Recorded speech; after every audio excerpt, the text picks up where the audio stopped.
Hello team, welcome to another ATP Geopolitics video and myself, Jonathan MSP. So Ukraine War News Update, second part thereof for the 5th of July 2024. This is the military aid and geopolitics video together. It's not a crazy amount of news coming out today. It's all been taken up by the UK elections, to be honest. Anyway, we'll move on to military aid and equipment. So Ukraine has now received the promised third Patriot air defense system from Germany. That's confirmed by the country's ambassador to Ukraine. So Martin Jaeger has said Germany have now provided the third Patriot air defense system, and it is in Ukraine.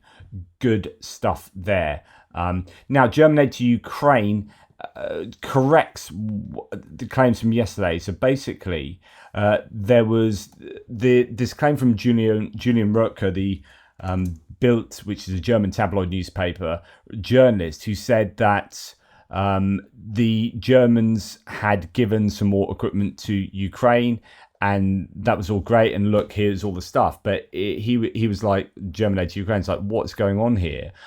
Because actually, this is not what had happened. This is not what has been delivered. Ropke can't read the list, said German aid to Ukraine. The update he posted is 3 weeks old, not from yesterday. But he also said that actually there were multiple German journalists yesterday either writing articles or tweeting about this update as if it were new. I've no clue why it's so hard for them to read the date, which is listed on the top of the list. So there's all this stuff that I was reading out yesterday, and I did say, I gave the caveat that like, I'm sure some of this has already been delivered. I'm not sure that's something that's just gone over to Ukraine yesterday. Anyway, here's a full list of what has been delivered in the last 3 weeks, which is impressive. So the last 3 weeks has seen 3 HIMARS, 10 Leopard 105s, 20 Marder 103s, loads of armoured recovery vehicles, some Iris-T, SLM and SLS launchers, and medium and short range launchers, mine clearing vehicles, Zetros, water tankers, bridge laying vehicles, so on and so forth. An awful lot of bog standard kind of ammunition for all of those vehicles, or some of those vehicles, and for guns and artillery pieces, so on and so forth. And then pledged as some precision rifles, so sniper rifles, and 1.8 million rounds of firearm ammunition. So yeah, not what has just been delivered, but what has been delivered over the last 3 weeks. Still incredibly impressive, but nothing particularly new. So it's a bit of a correction there.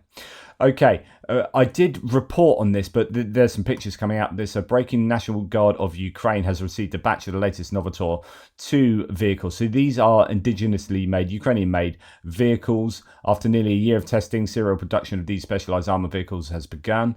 They have a rotating turret featuring a 12.7mm Browning M2 machine gun. The Novator 2 was developed to meet the specific needs of combat groups, accommodating up to 9 personnel inside, according to the Deputy Commander of the National Guard. Each combat brigade of the National Guard will receive these vehicles. So that's really good news. They look pretty decent bits of kit. Latvia will hand over another batch of drones to Ukraine in July, more than 2,500 combat drones worth 4 million euros. This was reported by the press service of the MOD of Latvia. The first batch of 300 of them will be delivered in the coming days. So excellent news, because Ukraine is also themselves producing supposedly 3,000 drones a day. Up to that's FPV drones by all accounts. So other drones on top of that are really churning out a lot of drone equipment. Now, the Lithuanian Defence Ministry has announced an urgent purchase of drones worth 36 million euros. The drones will be supplied to the Latvian company Edge Autonomy, and Estonian manufacturer 3 Systems. An agreement for the supply of micro quadcopters was also signed by the company UAB DevTools. The ministry noted that the vast majority of drones will be delivered this autumn, with the rest to be delivered in early 2025 to one would presume to Ukraine. But yes, drones being produced and procured by Ukraine in vast quantities. Every Russian conscript must know what is waiting for them once they arrive in Ukraine, says Australia Intel. Take a good look at these images. This is half a day's worth of production. So the idea, and I have no way of verifying this, I don't know the provenance of this, but if you are producing 3,000 drones a day, this looks to be sort of maybe 1,500 drones. That's half a day's worth of production. And these are going to the front line and being used. One would presume every single day, all of these are being used right across the front line. It's a huge front line, and they're sending up huge amounts of these every day. I mean, any given drone pilot might be, when I was watching that video on Darwin, I'm sure he said that he had 40 drones to use in that. So that's one guy and his team, but one pilot flying 40 drones a day. So actually 1,500 drones looks like a lot, and 3,000 sounds like a lot, and it is a lot, but you can absolutely chomp through those drones really quickly. Right, new footage of the Ukrainian Navy, very big difference. Their new flagship, the Ada-class corvette Hetman Ivana Mazepa, the F-211 ship, currently conducting workup operations off the coast of Turkey. So this is the Ukrainian Navy's first modern major surface combatant. They are producing 2 of these Turkey, so that is getting tested. Obviously, with the Montreux Convention, the Ukrainians neither the Ukrainians nor the Russians can get their warships into the Black Sea. Only what is already there can be utilized. I presume this ship is too big to get any other way into the Black Sea. Maybe you can get that down the Danube. I don't know how you get that to the Danube though. I presume that's going to be future-proofing after the end of the war. Now, an upcoming delivery of F-16 fighter jets to Ukraine will challenge Russia's full dominance of the skies over the Black Sea, according to Navy Commander Oleksiy Nezhepapa in Reuters in an interview published yesterday. Quote, F-16s with the right armaments will be able to push away Russian warplanes. The northwestern part of the Black Sea, particularly the corridor for civilian ships, will be almost 100% secure, the Vice Admiral said in the interview. So very interesting. We are hearing that F-16s might well be in Ukraine by the end of this month, end of July. So that would be amazing if that's the case. Although I don't think you'll see them down near the Black Sea initially. They'll be further back to the west in Ukraine. Outgoing NATO chief Jens Stoltenberg says he hopes Ukraine can become a full member of NATO within 10 years. I'm not sure, says Tim White, this will be much comfort for Zelensky on the eve of the next NATO summit in USA. But that's really good news, because you've had talk from even Biden being a bit shy about talking up Ukraine's chances of being in NATO. And you've got Trump and his team definitely not wanting Ukraine or Georgia to be part of NATO.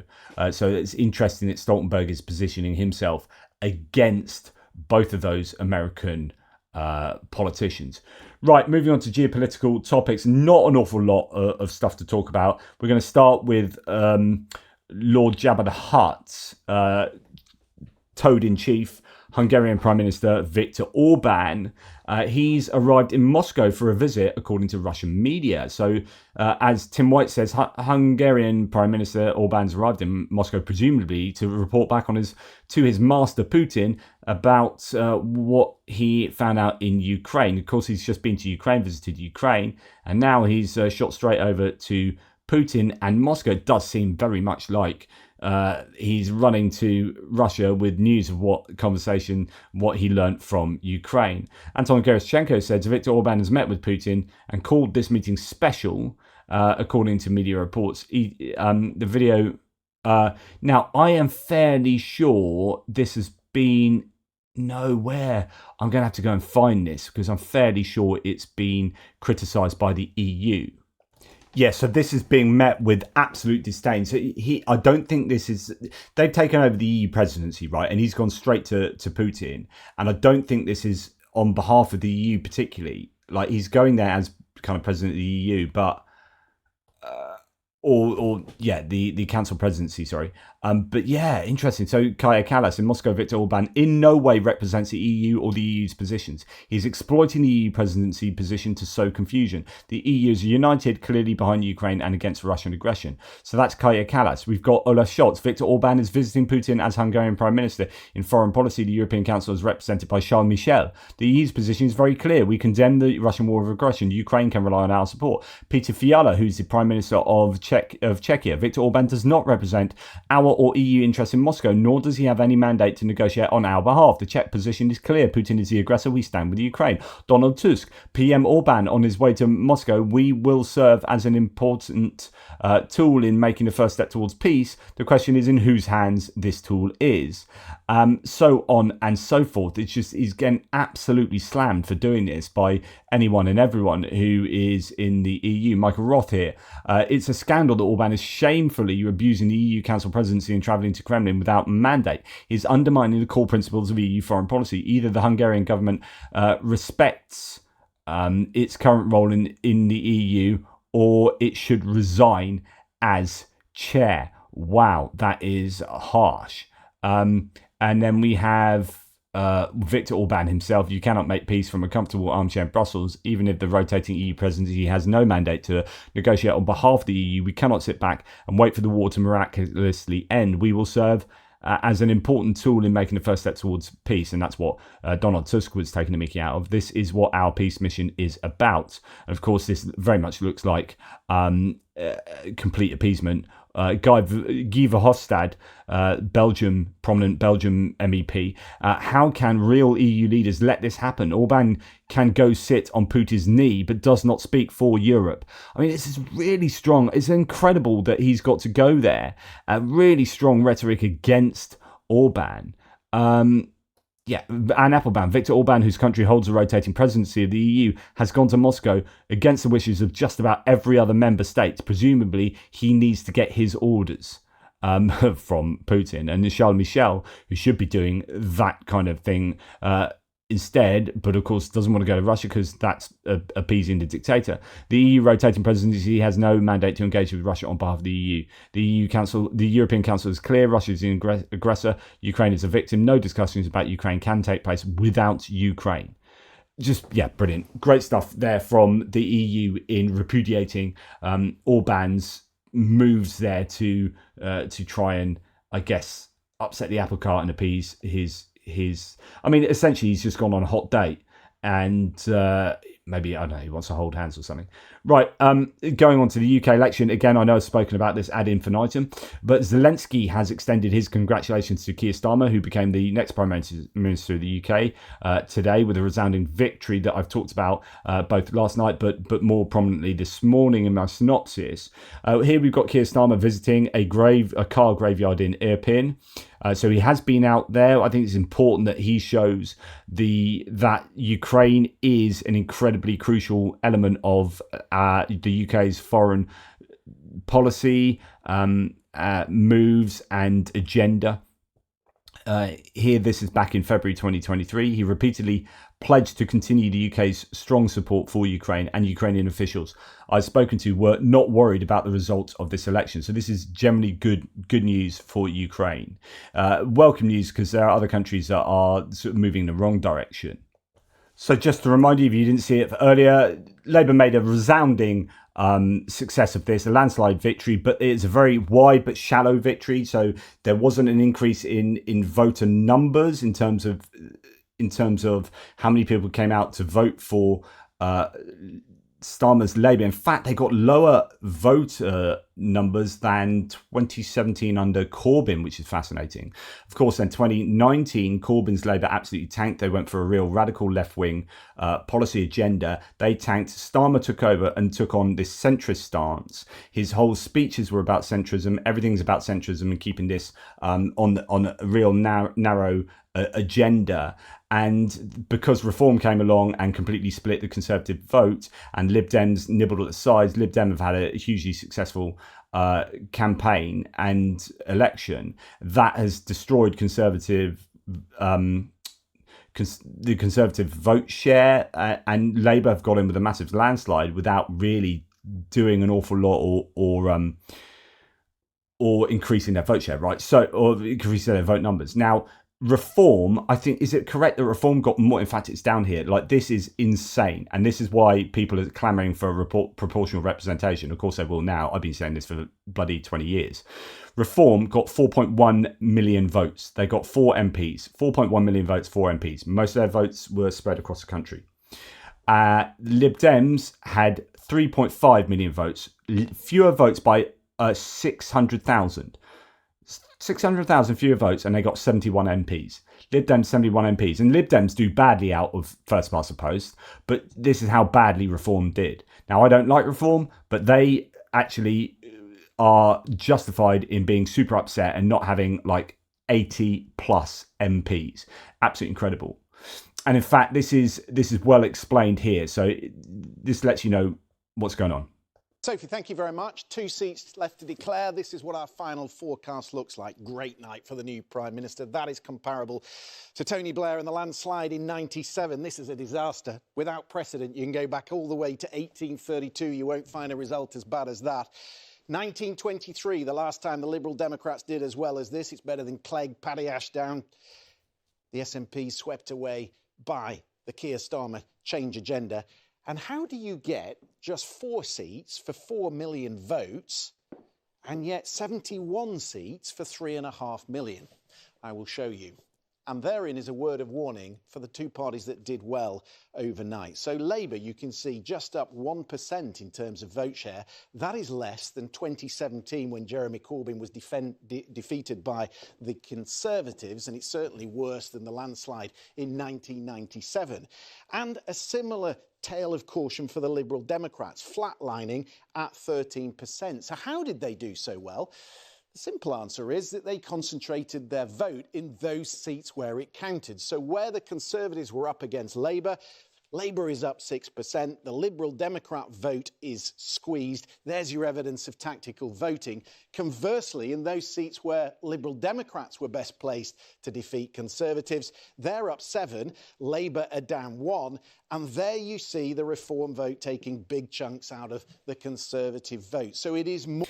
Really, really important. So just to give you the proper understanding of that is that with first past the post, you don't get your national vote share reflected in number of MPs. So what happens is the Liberal Democrats know this, and they've become more and more savvy as the years go by to say, right, we need to take on certain target seats and we're going to hammer that. And if Labour take a step back in campaigning there, because Labour would prefer Lib Dem to be in charge rather than Tories, then Labour take a step back. So in those Liberal Democrat target seats, the Liberal Democrat increased their share by 7% and Labour decreased by 1%. So Labour takes a step back, Liberal Democrats take that seat. Reform are spread everywhere, and they don't get first past the post in enough places, just in 4 constituencies where they did target particularly. It's about being targeted here. So the Lib Dems then didn't really try very hard in places they were never going to win. And so although they picked up lots of votes right across the nation, actually they really concentrated most of their voting in a number of areas, and that returned them 70 seats, and they had fewer votes than Reform, who only returned 4 seats. So Reform would either need to learn from this and how to do much more targeted campaigning, or really both parties would benefit from a move to proportional representation. That is a really good example of how proportional representation is needed in the UK, because I mean, I'm not a Reform voter, but they are the reason that Labour won. And really, the Lib Dems won because they took half of the Conservative vote. Now, if Reform are going to remain as a party and not merge with the Conservatives, this is going to be an ongoing problem for the right in the same way it has been for decades and decades for the left. And the reason why you have fewer Labour prime ministers, fewer Labour election victories, is because the left vote is split. It's as simple as that. And the first time the right vote has been split, they get absolutely minced. That's the importance of splitting the vote, and it's why Labour have had it tough for decades. More about revulsion for Conservative candidates than it is about revolution. Yeah. Here are 2 really good examples of where you see that. So in Chichester, where the Liberal Democrats are always competitive, you see Liberal Democrats up 29%. Labour vote is squeezed. There's the Reform vote for absolutely no benefit. Gillian Keegan, the Education Secretary, booted out in Chichester. So those Reform voters, 7,900 of them, right? Those votes don't go to anything. Nothing happens. Same with all of these down here. In fact, the same with the Conservative. This is not represented at all. Like only the Lib Dem one. And actually, if you added Reform to Conservative, you get about what the Lib Dems are on. So it is all about how Reform have performed in Hitchin, over the last 24 hours. Similar story. So this is where Labour are competitive. They're up 17%. Liberal Democrats down 14%. Again, Reform have quite a big vote. Bima Falami losing, though, because, of course, there's a big chunk there coming out of the Conservative vote. But again, for Reform, no benefit. So where did Reform do well? Simple answer, in those seats where there was a really chunky Leave vote back at the referendum. So Clacton, Brexit. So Brexit Farage, voters they've got won them in Ashfield, the 4 they've got seats. Lee Anderson, in Boston and Skegness, Richard Tice, the deputy leader, and here in Great Yarmouth, Rupert Lowe, former chair of Southampton Football Club, pushing the Conservatives into third place. And that is almost, isn't it, a straight swap from Reform, from the Conservatives to Reform on a swing of 38%. One other thought just to leave you with, there is the 1% increase in Labour's vote share across the country. But so the point is, across the country, they only got 1% extra vote share. And yet they've had this massive landslide. Look at this. In those communities where there is a sizable Muslim minority, Labour down 19%, Independents up 19%. Where Independents were campaigning on Gaza and the Middle East, they did very well, and that is why Labour lost 4 seats to Independents up and down the country. So I thought that's a pretty good synopsis of what was going on there. As you can see, that those are the results. And you can see just down the south, like I talked about earlier, huge orange areas of Lib Dem. And up north in these big urban areas, you've got huge areas of Labour victory, also in London, and also some of these areas actually in the Midlands and just scattered around the place. Just Labour doing very, very well, but through the implosion of the Tory party rather than any particular success of the Labour Party. Now, some perspectives from Conservative MP Jeremy Hunt, and I played you this video earlier. Quote, "We are lucky to live where decisions like this are not made by bombs or bullets, but by thousands of citizens placing crosses in boxes. Brave Ukrainians are dying every day to defend their right to do what we did." Absolutely. And so there's a couple of them, Grant Shapps as well. Jeremy Hunt kept his seat. Grant Shapps as a defence secretary lost his seat, but really big on Ukraine. And Rishi Sunak mentioned Ukraine as well. Couple of other points of note. Labour's overall vote did not increase by much, but distributed with brutal efficiency. So some people saying this is really efficient and very well strategically done by Labour. I think that's probably a little bit charitable. I think Reform just destroyed Conservatives. Pushing votes previously piled up in cities into provinces. With the bulk of seats counted, Labour had collected 43 seats per million votes, up 20 from 2019. So in 2019, they had 20 votes per 1 million, 20 seats, 20 constituencies, 20 successful candidates voted in per 1 million votes. And in this election, that same million votes returned 43 candidates. And again, that speaks, I think, more to the Conservatives imploding. SNP had claimed that winning a majority of Scottish seats would amount to a mandate for independence, its founding purpose. It is now furiously backpedaling, pointing to opinion polls that suggest independence remains popular. So there are thoughts that a second Scottish independence referendum is now being kicked to the long weeds. SNP got tanked. And it's true, it's not that those people don't believe in independence, is that they don't like the way that SNP have been acting over the last couple of years. So it's more to do with like local and national kind of policies outside of the independence thing. So you'll have some independence voters going back to Labour and voting Labour again. And Labour did very well in Scotland. Lib Dem's doing quite well there too. Now, I'm going to do a video on George Galloway. He was one of these people that was running against Labour in one of the seats, expecting to win as an independent, being really strong on Gaza. George Galloway is pro-Russia and pro-Palestine, but it really, like in terms of Russia, it's just completely wrong. I mean, you could argue that his positioning on Palestine is more justifiable than his positioning on Ukraine, which is like totally anti-EU, anti-NATO, pro-Russia. It's just absolutely horrendous. I, for one, am shocked that a lifelong Stalinist whose campaign was funded by an accused rapist and sex trafficker is behaving gracelessly in defeat. What's he talking about? Well, George Galloway didn't even turn up to the count in Rochdale. He didn't even get up on there and concede that he lost, that he didn't win. He didn't even turn up for that. I mean, pretty terrible. As the War Translated says, "Do svidaniya." So I don't believe that butcher was a war crime, said George Galloway. Oh, dearie me. I just want to go to one point. Like, honestly, you've got to understand what Labour have done here. So this is America First Patriot 127, who quite often, I don't know where he sits with regards, supports Ukraine but supports Trump and doesn't want America to do particularly I don't know, really weird positioning on a lot of stuff. So sad to see the UK trade socialists for even more socialism. So the idea that the Conservatives are socialists and that this is even more socialism, that Xi Jinping is very happy this morning. Calling Labour centrists is pretty funny. It's absolutely ridiculous. I have to take, I took massive, as you can see, took a lot of issue with this. And I'm going to say this because this is important for everyone to understand what kind of government is coming into the UK. With all due respect, I don't think you know what you're talking about here. Listen to what Starmer said in his speech to see how Starmer has purged the left from the party.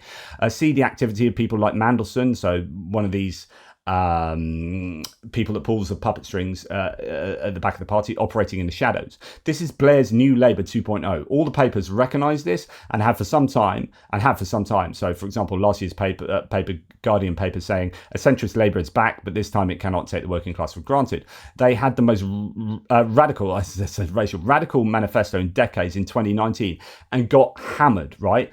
So they went the other way. Labour have said, right, we got hammered when we were radical left. Corbyn took us to a record loss. And what you have to remember that's happened in this election is you've gone from a record loss in 2019 to a record win in 2024. This is 4.5 years of seeing a massive transformation. And they've done that by reinventing the Labour Party. And they've done that by going strong on the centrist agenda.